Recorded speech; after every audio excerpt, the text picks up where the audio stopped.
Social media के इस तेज़ रफ्तार दौर में जहां हर कोई फिल्मी गानों और पॉप म्यूज़िक के पीछे भाग रहा है, वहीं नई नस्ल की एक बड़ी तादाद अब सदियों पुराने सूफियाना रंग कव्वाली की तरफ रुजू कर रही है। रील्स, स्टोरीज और स्पॉटिफाई प्लेलिस्ट्स पर कव्वाली के क्लिप्स की वायरलिटी ने इस रूहानी मौसीकी को नए अहद का ट्रेंड बना दिया है।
इस नए रुझान के बारे में कव्वाल इमरान राहत अली का कहना है कि ये एक बहुत अच्छी बात है। वो कहते हैं कि आजकल के इस फास्ट दौर में कहीं ना कहीं लोग अल्लाह और उसके रसूल की बात सुनते हैं और ये रूहानियत ही है, और जिसमें रूहानियत आ जाए उसकी ज़िंदगी को बदलने से कोई नहीं रोक सकता।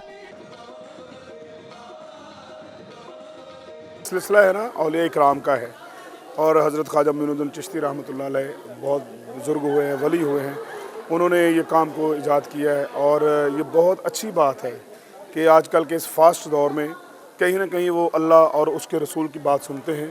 ये रूहानियत ही है सारी, और जिसमें रूहानियत आ जाए उसकी ज़िंदगी को बदलने में कोई नहीं रोक सकता।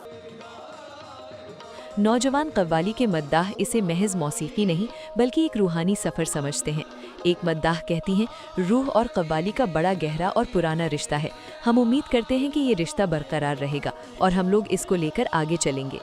एक और नौजवान मद्दाह ने इसे इबादत का एक जदीद इजहारिया करार देते हुए कहा, जैसे आप कह सकते हैं कि इबादत के दो तरीक़े हैं।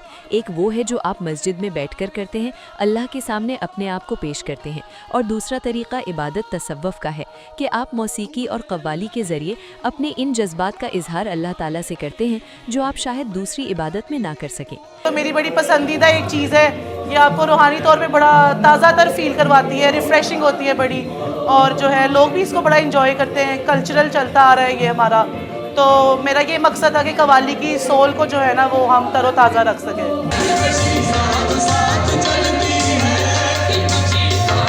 देखिए, इस खित्ते में कव्वाली को शुरू कराने वाले उमीर खुसरू थे, और मैं मानती हूँ कि कव्वाली एक ऐसी चीज़ है कि जो आपकी रूह के तार छेड़ती है।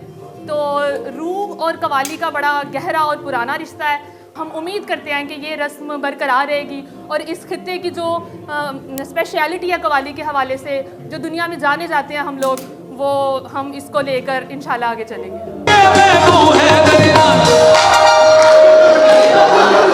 जैसे आप कह सकते हैं कि इबादत के दो तस्वुर है। एक इबादत वो है जो आप मस्जिद में बैठते हैं, तस्बीह लेकर करते हैं और खुदा के हुजूर अपने आप को पेश करते हैं, और दूसरा इबादत का तरीका तसव्वुफ़ का है। तसव्वुफ़ में ये होता है कि आप मौसीकी के ज़रिए, आप कव्वाली के ज़रिए अपने उन जज्बात का इज़हार अपने खुदा ताला के साथ करते हैं जो आप शायद दूसरी इबादत में ना कर सकें। माहिरीन का ख्याल है कि ये रुझान इस बात की अलामत है कि नई नस्ल मादियत परस्ती के इस दौर में भी रूहानियत और मानवियत की तलाश में है। कव्वाली की पुराने रंग में जिद्दत, मयारी प्रोडक्शन और आसान रसाई ने इसे नौजवानों तक पहुंचाने में अहम किरदार अदा किया है। ये रुझान ना सिर्फ एक सकाफती विरसे की बहाली है, बल्कि नस्ल नौ को इसकी रूहानी जड़ों से जोड़ने का एक मजबूत जरिया भी बन गया है।